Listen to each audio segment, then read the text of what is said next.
today's trial, we heard the story of Chase Covington, the head of the Midlands Gambling Commission, and the man entrusted by Midlands to give this casino license, a once-in-a-decade opportunity, to the person with the most experience, the best business plan, and the best chance to bring revenue to the state of Midlands. Now, Chase Covington did his job. He worked with the commission, he met with the people who were proposing these bids, and ultimately it came down to two. On one side, you had Shannon Stark, a professional gambler funded by a man whose business had collapsed just prior. She had no experience running a casino. She had chosen to outfit her casino in a lavish manner with things that casinos don't need to operate. And on the other side, you have Avery Bancroft, the owner of a currently already very successful casino, an experienced businesswoman, somebody who has the capital to not need a partner to go in on this venture, and somebody who's proven that she can run a business, and successfully. So, Chase Covington looked at the two proposals left on the desk of the entire Midlands Gambling Commission, and it all came down to experience. Opposing counsel would allege that there was some grand conspiracy that had been planned out. They would allege that a renovation made to Avery Bancroft's casino, the installation of a fountain months before, was somehow connected to some grand master plan that they would sit at that table and exchange money. But we heard from Ollie Thomas, he's not even sure if they put a camera back up or not. He can't tell you there's no camera there. No one can tell you there's no camera there. No one came up before you today and specifically stated with 100% certainty that they weren't on camera. Now, the prosecution also called a few witnesses to meet their burden. First among them is Mickey Keenan. Mickey Keenan came before you and told you he had been personally invested in this undercover operation, that he had blatantly lied to further this undercover operation, and then proceeded to reference a video we haven't seen, reference a napkin that he provided, referenced evidence that we haven't viewed. He came before you, and he told you that he had to lie to bring an informant on board. And then we heard from that very same informant, Corey Hyde, that he proceeded to lie to her again to keep her on board. Mickey Keenan had worked for 1.5 years in the Midlands Gambling Commission and had not seen a single thing that would lend itself to bribery, corruption, or any illegal activity. But upon a phone call that mentioned a commonly used phrase, grease the wheels, to get something moving forward, he launches a full-out investigation. He works his way into Avery Bancroft's casino. He works as close as he can to Chase Covington. And as we heard on direct and in the testimony today, Mickey Keenan was there whispering into Avery Bancroft's ear. Now, we heard of a meeting on April 13th. This meeting took place between Avery Bancroft, Chase Covington, Mickey Keenan, and Corey Hyde. And in this meeting, a napkin handed to Avery Bancroft by Mickey Keenan was slid across the table to Chase Covington with yes equals $150,000 written on it. Chase Covington slid it back. He didn't know where people were getting these ideas. So Mickey Keenan whispers again. Avery Bancroft writes yes equals $250K and slides it back to Chase Covington. He panics.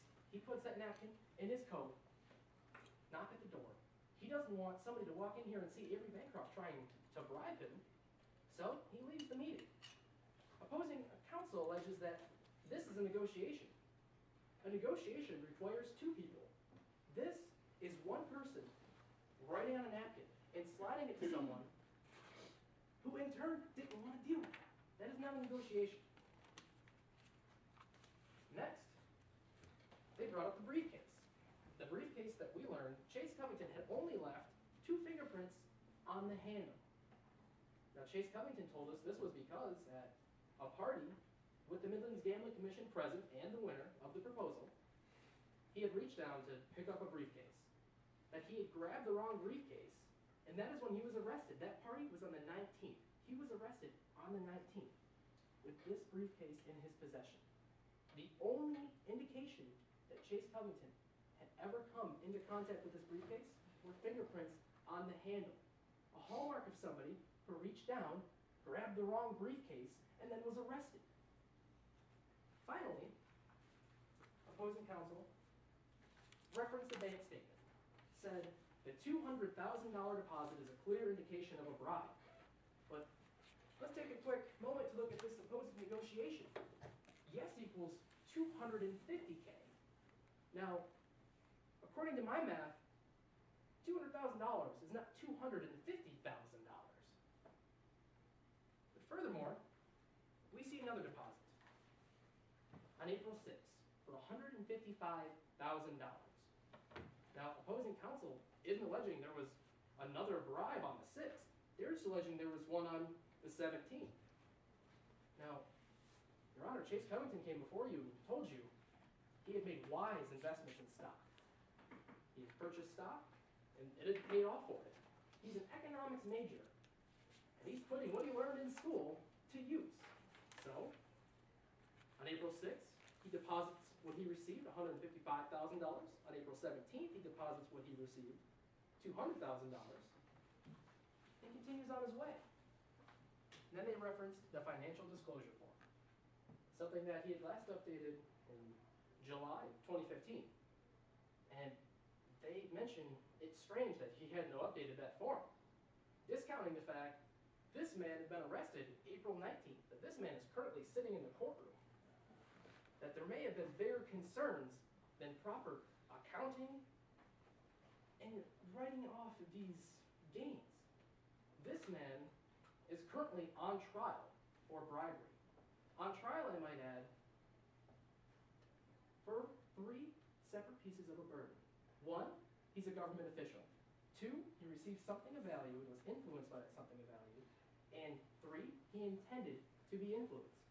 All of these had to be met by the highest burden of our legal system, beyond a reasonable doubt. And they were not met today. First and foremost, let's look at he received something of value. The negotiation opposing counsel alleged took place was for $250,000 for a yes vote. He deposited $200,000 in the 17th. That is quite a bit less than $250,000. Now, secondly, he intended to be bribed. When that napkin was slid in the first time, he slid it away. He had wanted nothing to do with that napkin. When it was slid back, he tried to get rid of it. He didn't know where people got these ideas. Chase Covington was an honest public official. Chase Covington didn't take some massive risk on voting. Chase Covington merely chose the person with the most experience because of the 2 proposals left in front of him. You had an inexperienced gambler or an experienced businesswoman. And for Chase Covington, it all came down to experience. All of these factors laid out before you point in one direction. Avery Bancroft's proposal was the best proposal for the state of Midlands. Chase Covington, as a government official, is charged with representing the state of Midlands. He made the best choice for the state. He made the best choice for revenue. He made the best choice for the people. He did his job. He executed his duty faithfully. And because of that, today, he's on trial for bribery. We ask that you find Chase Covington not guilty. It didn't come down to money. It all came down to experience. Thank you. Okay, thank you.